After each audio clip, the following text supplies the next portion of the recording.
नदियों को संरक्षित करने का काम किसी एक पार्टी ने किया तो उसका नाम राष्ट्रीय जनता दल है। यदि किसी सरकार के बारे में हाईकोर्ट की टिप्पणी देखी जाए तो वो राजद की सरकार के संदर्भ में ही टिप्पणी था कि यहां जंगल राज है। उसी के कारण तो बिहार की छवि खराब हुई।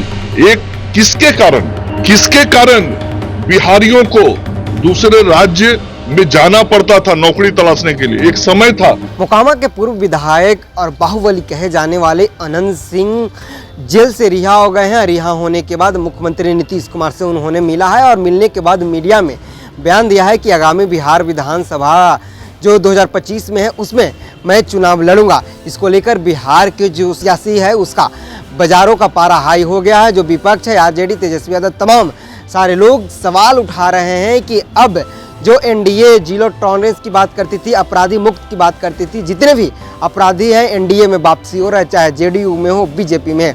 इसी सवाल को लेकर जब मीडिया ने बिहार सरकार के मंत्री मंगल पांडे से सवाल किया तो उन्होंने क्या कुछ कहा, पर उनकी बातों को सुनिए। आज बिहार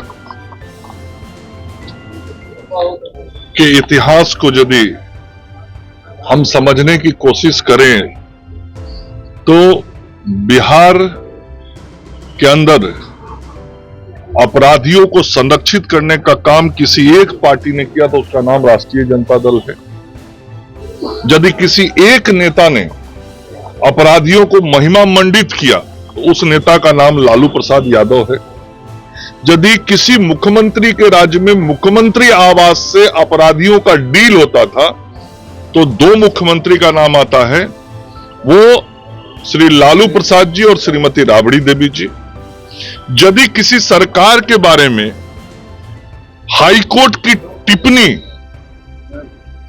देखी जाए तो वो राजद की सरकार के संदर्भ में ही टिप्पणी था कि यहां जंगल राज है। तो जिसके ऊपर इतने सारे आरोप लगे हों उसको अपने गिरेबान में झांक के देखना चाहिए। बिहार को अभी भी अपराधियों को आगे राजनीतिक रूप से बढ़ाने में राजद कहीं पीछे नहीं। अभी लोकसभा चुनाव में भी उन्होंने जैसे उम्मीदवारों को उतारा, आप लोगों को नहीं मालूम है क्या, कैसे कैसे अपराधियों को टिकट दिया। तो जो अपराधियों को राजनीति में आगे लाना चाहता है वो ये जो बात करते हैं उनको अपने गिरबान में झांकना चाहिए ना। अपने बाबूजी का इतिहास पूरा पढ़ना चाहिए। लालू जी के समय में और उनकी माता जी के समय में जो होता था उसी के कारण तो बिहार की छवि खराब हुई। एक किसके कारण?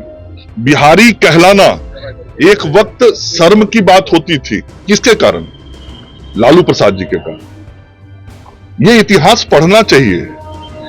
किसके कारण बिहारियों को दूसरे राज्य में जाना पड़ता था नौकरी तलाशने के लिए। एक समय था कि बिहार में 18 साल से ऊपर के होने पर किसी को कोई आस ही नहीं रहता था रोजगार और काम धंधा का। किसके कारण? लालू प्रसाद जी के कारण, जिसने पूरे बिहार को बेरोजगार बनाया, जिनके कारण बिहार में बेरोजगारी बढ़ी। उनको अपने चीजों को देखना और समझना चाहिए। छोड़ दिया। मैं आप लोगों से भी आग्रह करूंगा, मैं जो बातें कहता हूँ जरा जाके उनसे भी पूछा करना, लेकिन आप लोग पूछेंगे नहीं। राहुल गांधी जी क्या बात कर रहे हैं? राहुल गांधी जी वही बात कर रहे हैं जो बिहार में एनडीए की सरकार ने किया। मैं उस सरकार में भी मंत्री था। वो वही सारी बातें कर रहे हैं जो नीतीश कुमार जी के नेतृत्व में, एनडीए के नेतृत्व में, आदरणीय प्रधानमंत्री नरेंद्र मोदी जी के नेतृत्व में हम सब लोगों ने जनगणना का काम किया, सामाजिक रूप से जानकारी ली, आर्थिक रूप से जानकारी ली। उसी चीज को कर रहे हैं। इतने दिनों तक कांग्रेस का राज रहा, उनके पूर्वजों का राज इतने दिनों तक देश में रहा, कांग्रेस पार्टी ने राज किया। इतने दिनों तक क्यों नहीं कांग्रेस पार्टी को होश आया? होश तब आया जब एनडीए इस काम को लेकर आगे बढ़ा। इन्होंने साफ तौर पे कहा है कि तेजस्वी यादव जो इस तरह का बयान देते हैं, कभी उन्होंने अपनी कार्यकाल को सोचा है कि जिस तरह से राबड़ी आवास से डील होता था और प्लान होती थी कि कहाँ क्या अपराध करना है, और जो अपराधी होते थे वो भी आरजेडी के संरक्षण में, लालू परिवार के संरक्षण में होते थे। और तेजस्वी यादव रोज इतने क्राइम बुलेटिन कर रहे हैं। इन्होंने साफ तौर पे कहा कि क्राइम बुलेटिन किस उद्देश्य से वो करते हैं। क्या बिहार में ऐसे कोई जो एक अपराधी को बताए जो सरकार के संरक्षण में है? तेजस्वी यादव पहले अपनी कार्यकाल को सोच ले, समझ ले, उसके बाद ही कुछ बोले। और मंगल पांडे से जब सवाल किया गया अनंत सिंह को लेकर, इन्होंने सीधे तेजस्वी यादव पे आ गए, वही खरी खोटी तेजस्वी यादव को सुनाने लगा। अब देखने वाली बात है कि अब किस तरह से बिहार की राजनीति को देखा जाएगा।